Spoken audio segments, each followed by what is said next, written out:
2019년 9월 16일 월요일 돈다방 미쓰리 시작하겠습니다. 세상에서 가장 부러운 사람은요, 저는 자기가 좋아하는 일을 하면서 즐기면서 돈까지 버는 사람. 예, 그런 분들을 보면, 야, 저분은 세상에 태어나기 전에 전생에 나라를 구했나? 라는 생각을 할 정도로 정말 부럽거든요. 저는 제가 어렸을 때부터 그린 저의 어떤 그 인생의 그림에 제가 금융인이 될 거라는 건 없었습니다. 그 없었던 이유가 뭐냐면, 물론 제가 다른 꿈을, 꿨습니다만, 그것 말고라도 우리 집안 내에서 가장 좀 성공했다라고 하는 삼촌 중에 은행원이 있었거든요. 근데 이제 우리 집안 내에서 제일 좋은 대학교 나오고, 그다음에 은행에 이렇게 취직해서 막 승진하고 이런 그 모습들을 보면서 그 삼촌이 우리 집안에 어찌 보면은 우상이 된 거죠. 예. 그래서, 명절 때 그 삼촌 내외분이 이렇게 집에 오면 우리 할머니가 막 그 삼촌을 이렇게 막 떠받들어요. 예. 과하다 싶을 정도로 뭐 저렇게까지. 근데 약간 그게, 제 마음속에는 뭔가 이렇게 반항심이 있었던 것 같아요. 왜 저렇게 삼촌한테 저렇게까지 할까? 그것도 친자식도 아니었었거든요. 그러니까 우리 할머니의 여동생의 아들이었는데 그렇게 아이고 훌륭하다 이러면서 진짜 이렇게 명절 때마다 집에 오면 가장 좋은 거를 따로 빼놓고 예. 그리고 정말 야 손님 저렇게 왕대접을 해줄까 싶을 정도로 어찌 보면은 상대적으로 정말 우리 가족, 우리 삼촌이라든가 우리 엄마 같은 사람들이 소외감 느낄 정도로. 그래서 약간 어린 마음에, 제가 약간 그 금융인에 대한 약간 그 방어, 그러니까 저항, 약간 좀 이렇게 마음에 들지 않는 그런 의식이 있었던 것 같아요. 그러다가 IMF가 터지고 소녀 가장으로서 제가 이제 돈을 벌어야 되고, 예. 그래서 여기저기 이제 원서를 넣었을 때 가장 먼저 원서를 넣었던 것이 정말 생각지도 않게 증권사가 됐고요. 그렇게 저는 증권회사에 입문을 하게 됐습니다.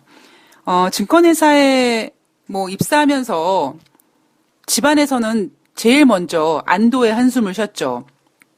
다행이다. 아, 그래도 야, 증권회사 돈 많이 준다는데 아이고 좋겠다. 이런 안도의 한숨을 쉬었지만 저는 마음속으로 어떻게 해서든지 내가 이제 기회를 노려서 도망을 가야지라는 생각을 하고 있었습니다.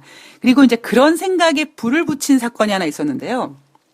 제가 제일 처음 증권사 입사한 지 며칠 안 돼서 저와 같은 지점에서 근무했던 차장님께서 저를 조용히 부르시더니 야, 너는 여기랑 안 맞는 것 같아. 너 빨리 다른 거 찾아라. 처음에는 되게 섭섭했죠. 아, 내가 무능력해 보이나? 왜 이런 말씀을 하시지? 입사한 지 며칠 안 된 사람한테 야, 열심히 일해라 이게 아니라 왜 빨리 도망가라고 하지? 근데 그 차장님께서 그런 말씀 하시더라고요. 야, 우리 집안에 기둥이 4개가 있는데 그 기둥 중에 3개가 내게 아니다. 너 여기 있으면 너 상처받을 것 같다. 빨리 그만둬라. 라는 말씀을 해주셨습니다. 처음에는 그 4개의 기둥 중에 3개의 기둥이 내 것이 아니다라는 이야기가 무슨 뜻인지도 몰랐고요. 그러니까 그때만 하더라도 증권회사 직원들이 빚이 많고 이런 거에 대한 개념이 없었죠. 그냥 단순히 어떤 영업의 꽃, 증권맨 그리고 어떤 금융회사의 어떤 입문한 그런 기분 좋은 신남만 있었지 그 실체 내에서 증권맨들이 얼마나 빚이 많고 이런 것들을 몰랐었습니다. 그래서 차장님도 그래 내가 여기에 맞지 않는다라는 거를 이제 눈치채셨구나. 그래 차장님까지 날 이렇게 밀어주는구나라고 해서 저는 증권사 입사하고 하자마자 그렇게 다른데 기웃거렸습니다. 해외 항공사부터 시작해가지고 어떤 이런 마케팅에 관련된 부서들, 그런 데 가서 원서 넣고 그랬는데 참 신기한 게요. 제가 4군데 증권사를 옮겨 다녔는데 증권회사에다가 이력서만 내면 예. 100% 돼요. 한 번도 떨어져 본 적이 없어요. 근데 이상하게도 다른 데 원서를 넣으면 안 되더라고요. 그래서 어쨌든 그렇게 저는 제가 원하지 않는 이 길을 가게 됐습니다. 예. 어떻게든지 도망가려고 했었으나, 바둥바둥거렸으나, 그때마다, 예, 발목이 계속 잡혔고요. 그리고 어쩌면, 그렇게 저의 발목을 잡은 이유 중에 하나가, 예, 누가 내 취재를 옮겼느냐라고 했던 것처럼, 일단 증권회사에서 주는 기본적인 그 급여가 다른 데서 이렇게, 예, 채워줄 수 있는 곳이 없더라고요. 그러니까 당장 돈 생각이 나더라고요. 야, 내가 여기 때려치고 다른 데 가면, 와, 월급이 이렇게 차이가 나는데, 그것 때문에 제가 적극적으로 도망을 못 갔던 것 같긴 합니다. 어쨌든 저는 그렇게 증권회사 입문을 하면서 이제 한 해 두 해 시간을 보냈는데, 어찌어찌 하다 보니까요, 저에게는 참 재미있는 징크스가 있죠. 제가 방송에서도 앞서 몇 번 말씀드렸는데, 제 남자친구가, 야, 너는 자꾸 그냥 그렇게 엮으려고 하지 마. 그냥 무시해. 라고 그렇게 얘기해서, 그래, 내가 너무 좀 일부러 엮는 것 같다. 그래서 얘기를 이제 어느 순간 안 하게 됐는데, 저한테는 유명한 징크스가 있습니다. 예를 들면, 2000년, 그러니까 1999년도죠? 1999년도 아마 8월 하순으로 기억을 해요. 왜냐하면 제가 그때 대우증권에 근무하면서 막내다 보니까 7월부터 사용하는 그 휴가를 이제 상사분이나 이 선배분들 쓰고 제가 막내가 나중에 쓰기 위해서 제가 8월 하순에 휴가를 냈거든요. 그리고는 이제 일요일 날 저녁에 와, 나 이제 내일부터 휴가다. 회사 안 간다. 라고 좋아하고 있었는데 갑자기 대우 사태가 터지는 바람에 비상이 걸려서 휴가를 반납하는 일이 생겼습니다. 그리고 2001년도 9월 11일 날은 제가 그때 뭐 방송에서 말씀드렸듯이 제 첫사랑이랑 데이트가 약속이 돼 있어가지고요. 9월 10일 날 이제 11일부터 휴가를 쓰기로 하고 제 머릿속에 생각은 뭐였냐면 9월 11일 날 저녁에 남자친구랑 데이트가 있으니까 낮에 아이고 사우나 가서 목욕도 좀 깨끗하게 하고 이렇게 반짝반짝 빛나게 좀 꾸미고 오랜만에 미용실도 좀 가고 그렇게 꾸미고 저녁에 남자친구를 만나야지라고 생각을 하고 있었는데 예, 테러가 일어나는 바람에 예, 휴가가 반납됐습니다. 자, 그리고 그 이후에도요. 예, 아주 자잘자잘한 그런 징크스들이 되게 많아요. 예를 들면은 뭐 2010년도에 제가 증권사에 이제 정식으로 사표가 수리되고 그리고 이제 내가 여기를 떠나야겠다. 일단 떠나서 남자친구와 시간을 좀 보내면서 나의 새로운 미래를 그려야겠다. 그리고 2010년 제 기억으로는 1월 21일로 기억하는데 예, 비행기가 뜨자마자 유럽발 금융위기가 터지더라고요. 그리고 그 이후에도 SK 사태가 터졌을 때가 아마 그때가 8월 16일로 기억하는데 그때도 제가 휴가를 쓰려고 했다가 반납하게 됐고요. 그리고 최근에는 2011년도에 8월 31일 날 예, 제가 MTN 방송을 예, 하차하게 됐죠.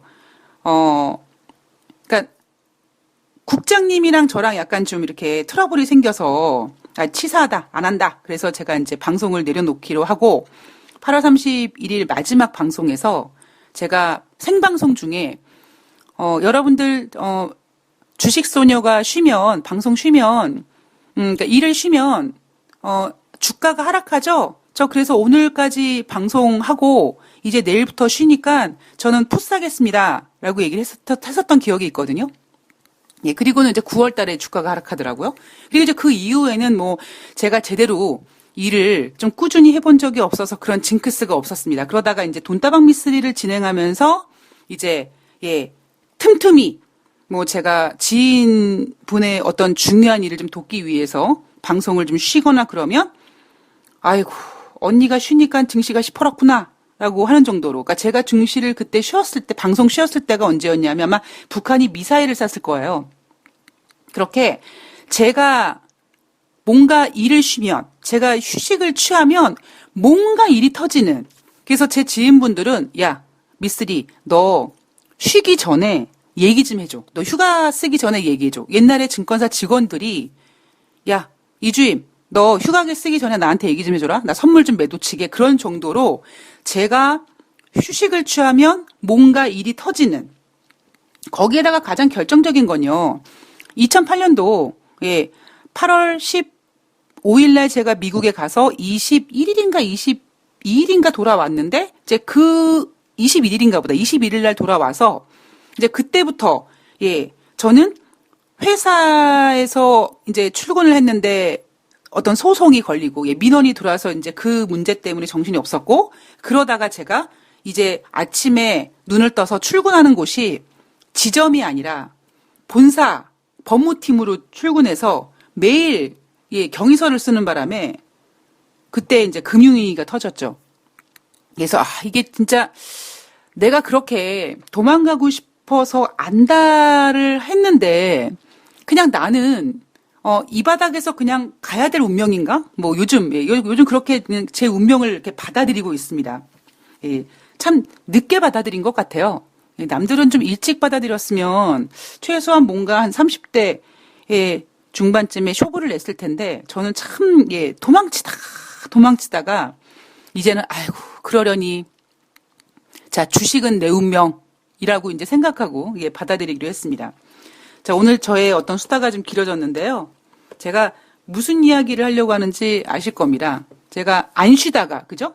그렇게 안 쉬다가 그냥 오랜만에 그것도 최근 들어서 지난주 같은 경우에는 진짜 물론 돈다방 미쓰리에서는 악재가 풍부합니다라고 얘기하지만 이렇게 보여지는 악재는 진짜 없는 것처럼 이 좋은 상황에서 굳이 미쓰리가 그거 하루 쉬겠다고 하는데 거기다가 또 그냥 또 사우디 쪽에서 또 일이 터지는 바람에 많은 분들께서 아유 불안해라고 생각하셨을 겁니다. 그 저는 이번을 계기로 이 미쓰리와 증시의 징크스는 운명이다라고 저는 결정을 지었습니다.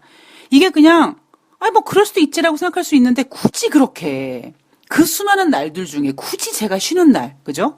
그래서 그냥 운명이다 라고 생각을 했습니다. 악재가 전혀 없어 보이는 이 시장 속에서 사우디의 유전 시설이 사우디 석유 시설이 공격을 받았고요. 꽤 큰 피해를 받게 됐습니다. 그래서 뭐 당장 오늘부터 이제 전개되는 새로운 이제 추석 연휴도 다 지나고요. 이제 우리는 정말 물론 10월 달에 개천절도 있고 한글날도 있지만 뭔가 이제 그런 어떤 쉼표를 좀 뒤로 하고 다시 정신무장을 하고 이제 앞으로 달려가야 되는 이 시점에 국제 유가가 크게 상승해서 이제 분위기를 좀 만들 것 같은 그런 걱정들을 아마 많은 분들께서 일요일 날 하셨을 것 같습니다. 인사가 좀 늦었습니다. 9월 15일 일요일 잘 쉬고 들어왔습니다.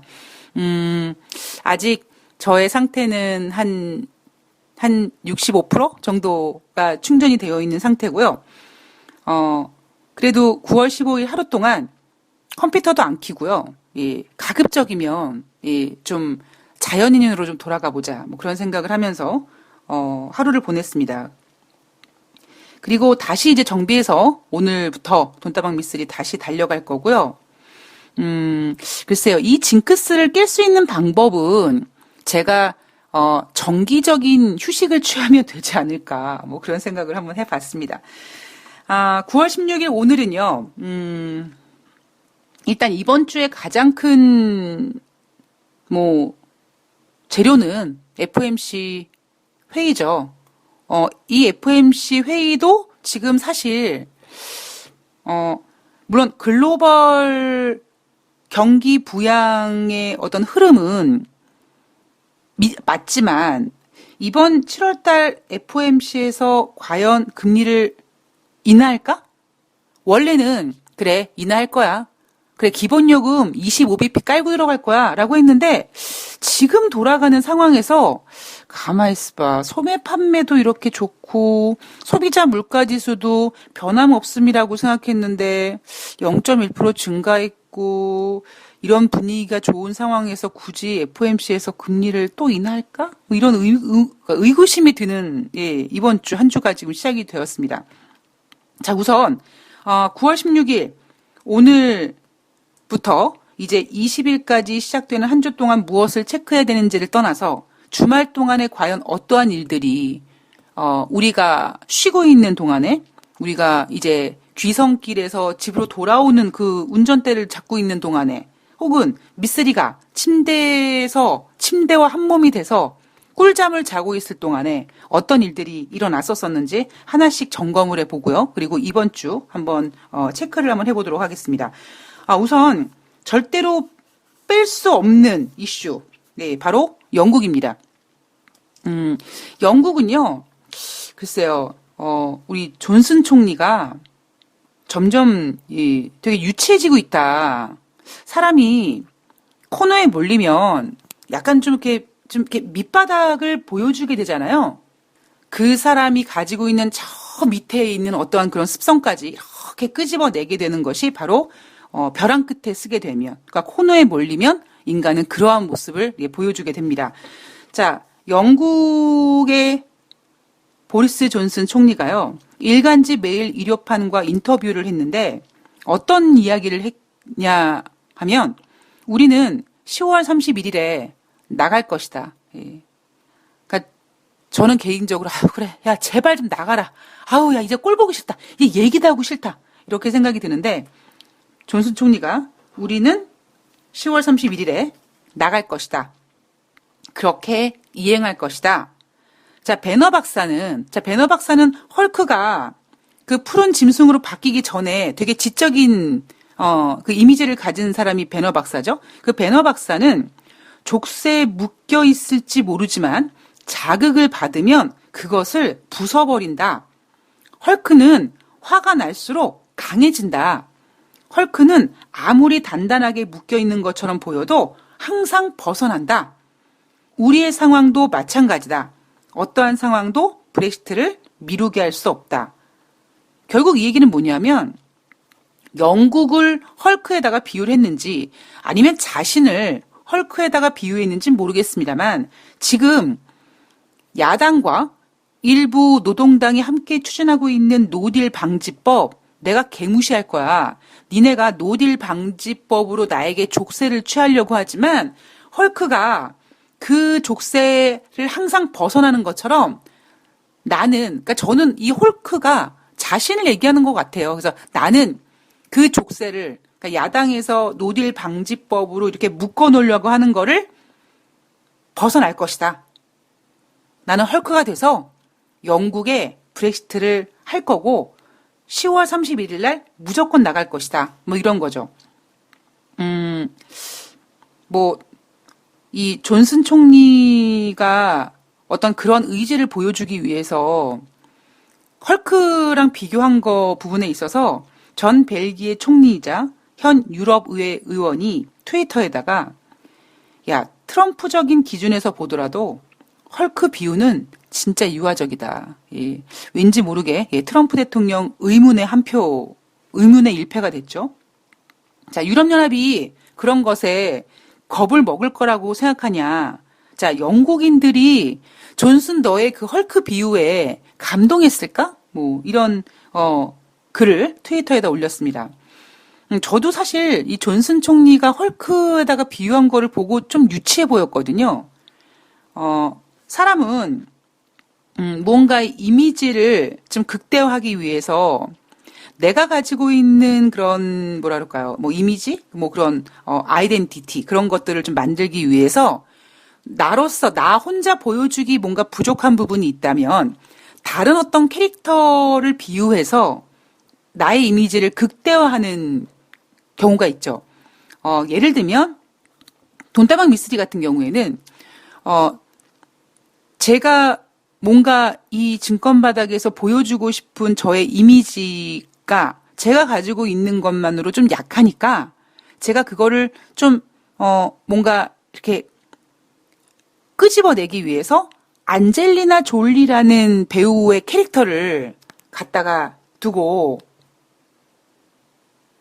뭐 안젤리나 졸리와 미쓰리가 키가 똑같고 뭐 똑같은 뭐 왼손잡이 양손잡이고 그리고 뭐 생일도 미쓰리의 생일에다가 똑같은 생년 75년에 태어났는데 돈다방 미쓰리를 진행하는 미쓰리보다 월과 일에다가 일씩 더하면 졸리 생일이다.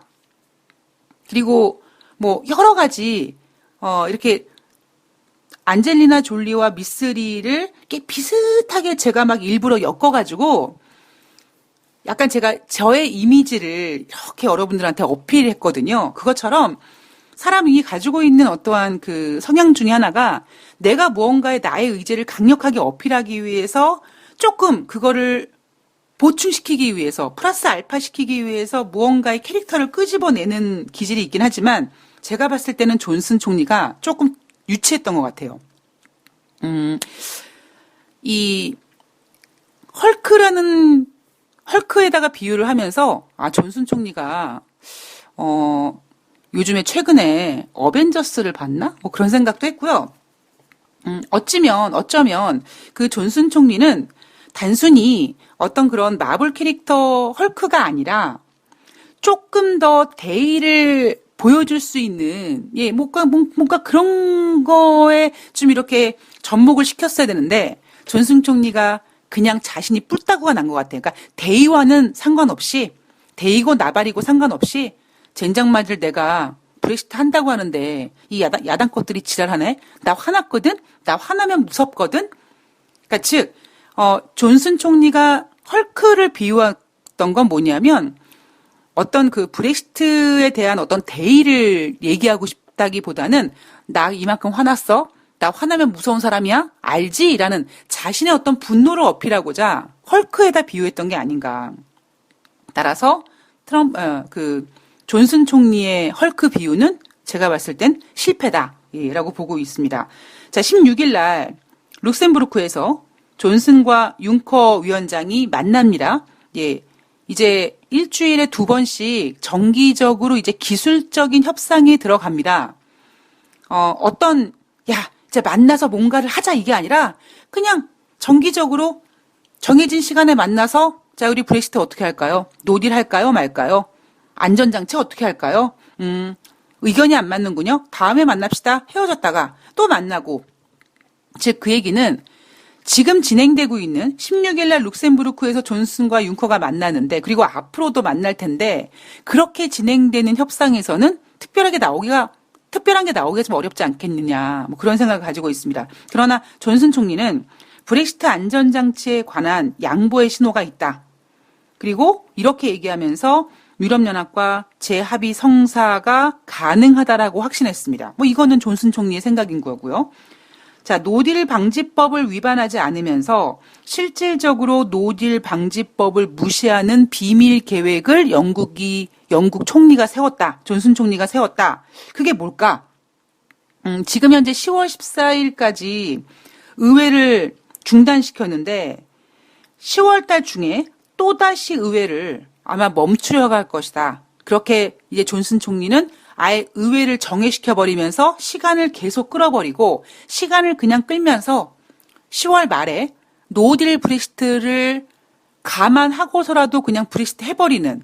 그리고 저는 조심스럽게 존슨 총리가 이렇게까지 10월 31일에 무조건 탈퇴하려고 하는 그 의지는 앞서 한번 어떤 여론조사에서 나왔던 그 시나리오 가장 그 보수당이 좋은 결과를 얻기 위해서는 10월 31일 날 브렉시트를 하고 뭐 노딜이건 아니건 브렉시트를 하고 11월 초에 총선을 한다. 그랬을 때 제 머릿속에 기억하고 있는 거는 보수당이 과반수를 넘어서 64석을 더 얻을 것이다. 제가 만약에 존슨 총리인데 그러한 시나리오를 보게 된다면 어떻게 해서든지 그리고 그때 그 나왔던 시나리오들 중에서 그거 외에는 브렉시트를 연기하던 브렉시트 전에 총선을 하던 모든 가능성에서 보수당이 패배하는 시나리오가 나왔기 때문에 제가 만약에 존슨 총리라면 10월 31일까지 어떻게든지 시간을 끌어서 10월 31일 날 노딜이면 뭔 상관이야. 그냥 일단 브렉시트 하고 11월 초에 총선하자. 아마 이거를 위해서 지금 보리스 총리가 저렇게까지 정말 뭐 유치한 걸 뛰어넘어서 촌발 날리는 비유까지 해가면서 예, 이렇게 시간을 끌고 있는 게 아닌가 싶습니다. 자, 영국 문제 여러분. 예, 영국 의회에서 노딜 브렉시트 방지법이 상원을 통과했다.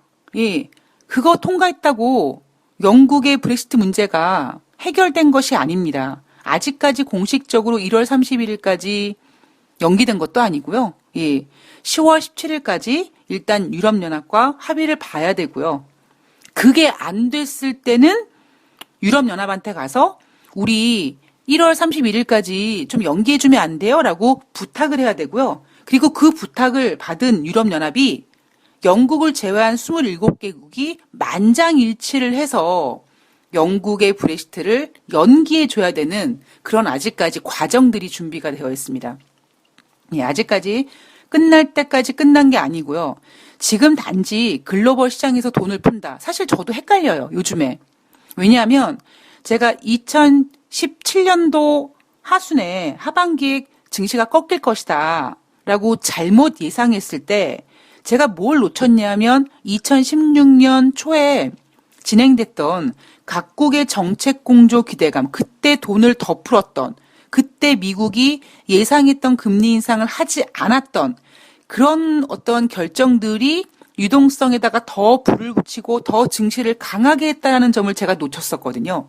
그러니까 지금도 저는 이런 고민을 하는 거죠. 혹시 내가 지금 각국의 경기 부양을 너무 만만하게 생각하고 있는 게 아닌가, 너무 폄하하고 있는 게 아닌가, 2016년도에 그랬던 것처럼 혹시 지금 이렇게 경기 부양이 어떤 경기 침체, 뭐 경기 침체보다는 어떤 부작용을 만들기보다 경기 침체가 될 것 같아, 증시를 부양시키자, 경기를 부양시키자라는 의지와 함께 이번에 이 경기 부양이 다시 경기를 우상향으로 만들 수 있는 게 아닐까라는 궁금증은 가지고 갑니다. 예. 그러니까 제가 어찌 보면은 좀 되게 지금 치사한 얘기를 하고 있는 거죠, 여러분들한테. 예. 야, 미쓰리, 너는 이런 생각이야, 저런 생각이야, 라 결론을 내려. 라는데 그런 게 아니라 제 생각은 이렇게, 그러니까 지금 경기 부양하는 게 효과가 없을 거라는 생각을 합니다. 자, 그러나 2016년도에 제가 한번 미스했던 경험이 있기 때문에 저도 인간인지라 한편으로는 혹시 지금 경기 부양이 효과를 일으켜서 증시가 하락하지 않고, 즉 경기가 안 좋아지는 게 아니라 다시 좋아지지 않을까라는 그런 어떤 의구심은 가지고 간다. 예, 그런 저의 어떤 속내를 보여드렸습니다. 그러나 아직은 예, 저는 일단은 지금 영국의 문제라든가 뭐 여러 가지 지금 저는 악재만 보는 사람이니까 예, 악재만 눈에 띄니까 그런 리스크들을 보면서 아직까지는 그래 지금 경기 부양이 효과가 없을 거다. 예. 효과는 없는 건 아니고요. 그러니까 지금 이렇게 다시 경기가 좋아질 거라는 기대감 때문에 미국 경기 지표를 돌려놓고 뭐 연준의 금리 결정을 후퇴시키는, 예.